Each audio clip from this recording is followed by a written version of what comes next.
আসসালামু আলাইকুম, welcome to my channel. আবারও চলে আসলাম আপনাদের মাঝে খুব সহজেই মজার একটি কেক বানানোর রেসিপি নিয়ে। আশা করি আজকের রেসিপি আপনাদের খুবই ভালো লাগবে। আজকের রেসিপি দেখে কেক বানালে নতুনরাও খুব সহজে পারফেক্ট কেক বানাতে পারবে, আর কখনোই কেক নষ্ট হবে না। আজকে আমি 4 কাপ দিয়ে মেপে আপনাদের সাথে কেক বানানোর রেসিপিটি শেয়ার করব। আশা করি আজকের রেসিপি আপনাদের খুবই ভালো লাগবে, তাই পুরো ভিডিওটি না টেনে দেখার অনুরোধ রইল। একটি মিক্সিং বলে আমি দুটো নর্মাল টেম্পারেচারে রাখা ডিম ভেঙে নিচ্ছি। ডিমগুলো ফ্রিজে থাকলে অবশ্যই 1 ঘন্টা আগে বের করে নিতে হবে। একটি হ্যান্ড উইক্স দিয়ে ডিমগুলোকে খুব ভালো করে ফেটিয়ে নিতে হবে যতক্ষণ পর্যন্ত ডিমের কালার চেঞ্জ হয়ে না যায়, যাতে ডিমের ভিতরে কোনো লাম্পস না থাকে। ডিমের কালারটা চেঞ্জ হয়ে গেছে, তার মানে আমার ডিম খুব ভালো করে ফেটানো হয়ে গেছে।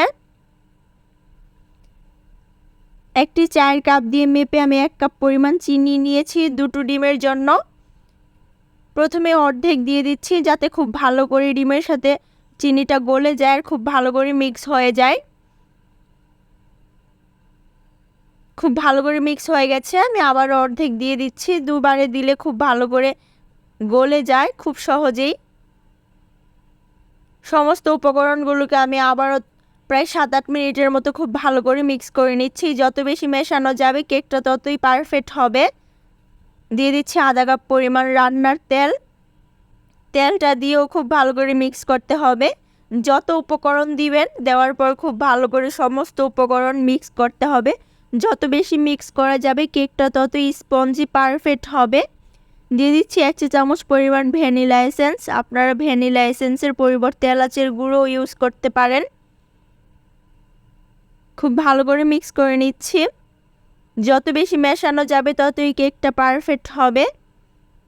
আমি সামান্য একটু লবণ দিয়েছি, আপনারা চাইলে লবণটা স্কিপ করতে পারেন। আমি অনবরত নেড়ে চেড়ে নিচ্ছি প্রায় 10-12 মিনিটের মতো। খুব ভালো করে মিক্স করে নেওয়া হয়ে গেছে। একই 4 কাপে মেপে আমি 1 কাপ পরিমাণ ময়দা নিয়েছি। 2 টেবিল চামচ পরিমাণ দিয়ে দিব গুঁড়ো দুধ। দিয়ে শুকনো উপকরণগুলোকে চেলে দিয়ে দিচ্ছি। এভাবে চেলে দিলে কেকটা স্মুথ পারফেক্ট হবে, তাই আমি চেলে দিচ্ছি যাতে কোনো দানা থাকলে সেটা ছাঁকনিতেই রয়ে যায়। আবারও হ্যান্ড উইক্স দিয়ে সমস্ত উপকরণগুলোকে খুব ভালো করে মিক্স করে নিচ্ছি। আজকের রেসিপি দেখে কেক বানালে আর কখনোই কেক নষ্ট হবে না, একেবারেই পারফেক্ট হয়ে যাবে।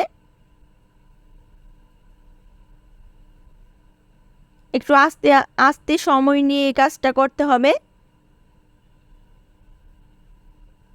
খুব ভালো করে আমি মিক্স করে নিচ্ছি। বেটারটা অনেকটাই পারফেক্ট হয়ে গেছে। আমি এই কেকটি বানানোর জন্য 1 কাপ পরিমাণ লিকুইড দুধ নিয়েছিলাম, কিন্তু আমার পুরোটা দুধ লাগবে না। আমি সামান্য একটু লিকুইড দুধ দিয়ে দিচ্ছি, কারণ পুরো দুধটা দিলে বেটারটা পাতলা হয়ে যাবে, কেকটা পারফেক্ট হবে না। দুধটাকে দিয়ে একটু খুব ভালো করে মিক্স করে নিচ্ছি। দেখতেই পাচ্ছেন আমার বেটারের ঘনত্বটা। দিয়ে দিচ্ছি 1 চা চামচ পরিমাণ বেকিং পাউডার। দিয়ে এটাকে একটু চেলে দিচ্ছি।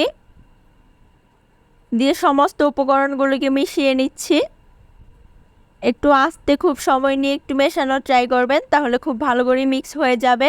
দেখতেই পাচ্ছেন আমার বেটারের ঘনত্বটা পারফেক্ট হয়ে গেছে। আমি একটি সসপ্যানে তেল ব্রাশ করে নিচ্ছি। আপনাদের কাছে কেক মোল্ড থাকলে কেক মোল্ডেও কেকটি বানাতে পারেন। সসপ্যানের মাপে আমি কাগজ কেটে নিয়েছিলাম, কাগজগুলো দিয়ে দিচ্ছি। এভাবে তেল ব্রাশ করে কাগজ দিয়ে কেক বসালে কেকটার নিচে দিয়ে লেগে যাবে না। দেখতেই পাচ্ছেন আমি কিভাবে কাগজটাকে সেট করে নিচ্ছি। আজকের ভিডিওটি ভালো লাগলে আমার চ্যানেলটি সাবস্ক্রাইব করে দিন, পাশে থাকা অল বাটনে ক্লিক করে দিন যাতে ভিডিও ছাড়ার সাথে সাথে নোটিফিকেশন পেয়ে যান, আর লাইক কমেন্ট শেয়ার করে দিন। ব্যাটারটাকে আমি ঢেলে দিচ্ছি। একটু উপর থেকে ঢালার ট্রাই করবেন, তাহলে ভিতরে বাবলস থাকবে না। দেখতেই পাচ্ছেন আমি কিভাবে ব্যাটারটাকে ঢালছি। একটু হাত দিয়ে ঝাঁকিয়ে দিচ্ছি যাতে ভিতরে কোনো বাবলস থাকলে সেটা বেরিয়ে যায়। এখানে আমি বড় একটি প্যান নিয়েছি, প্যানের ভিতরে একটি স্ট্যান্ড বসিয়ে দিচ্ছি। আপনারা চাইলে যে কোনো হাঁড়িতেই কেকটা বসাতে পারেন। ঢাকনাটা পারফেক্ট থাকতে হবে, ঢাকনাটা পারফেক্ট না থাকলে কেকটাও পারফেক্ট হবে না। কাচের ঢাকনা ব্যবহার করলে কখন কেকটা হলো ফুললো সেটা খুব ভালো করে দেখা যায়। আর এই কেকটা 40 মিনিটের আগে ঢাকনা খোলা যাবে না, তাই কাচের ঢাকনা ব্যবহার করলে একটু পর পর দেখা যায়। ফিরে আসলাম 40 মিনিট পর। মাশাআল্লাহ, অনেক সুন্দর হয়েছে। দেখতেই পাচ্ছেন কালারটা কতটা সুন্দর হয়েছে। আমি একটি টুথপিক দিয়ে দেখছি কেকটা পারফেক্ট হয়েছে কিনা। হ্যাঁ, আমার কেকটা পারফেক্ট হয়ে গেছে। আর দেখতেই পাচ্ছেন কতটা নরম তুলতুলে হয়েছে। কালারটাও মাশাআল্লাহ অনেক সুন্দর হয়েছে।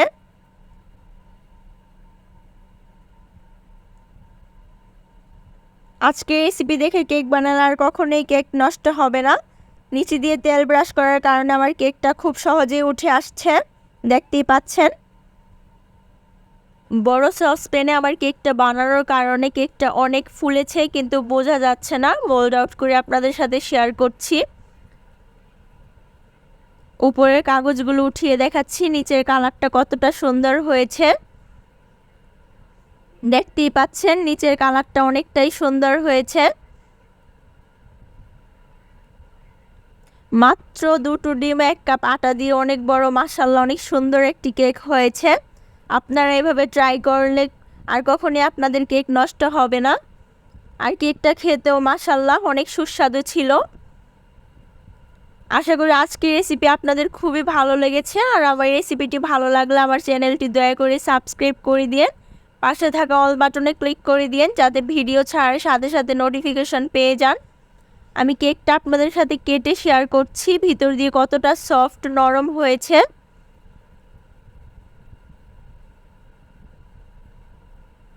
নতুনরা একবার দেখলে এই কেকটা খুব সহজে বানিয়ে ফেলতে পারবে।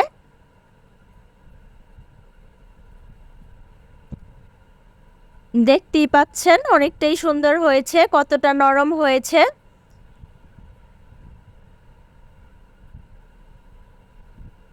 আশা করি আজকের রেসিপি আপনাদের খুবই ভালো লেগেছে। বাসায় একবার হলেও ট্রাই করে দেখবেন। আশা করি আজকের রেসিপি দেখে আপনারা কেক ট্রাই করলে আর কখনোই আপনাদের কেক নষ্ট হবে না, একবারই পারফেক্ট হয়ে যাবে। আর নতুনরা একবার দেখলে এই কেকটা খুব সহজে বানিয়ে ফেলতে পারবে। আর আমার রেসিপিটি কেমন লেগেছে অবশ্যই কমেন্ট বক্সে জানাবেন।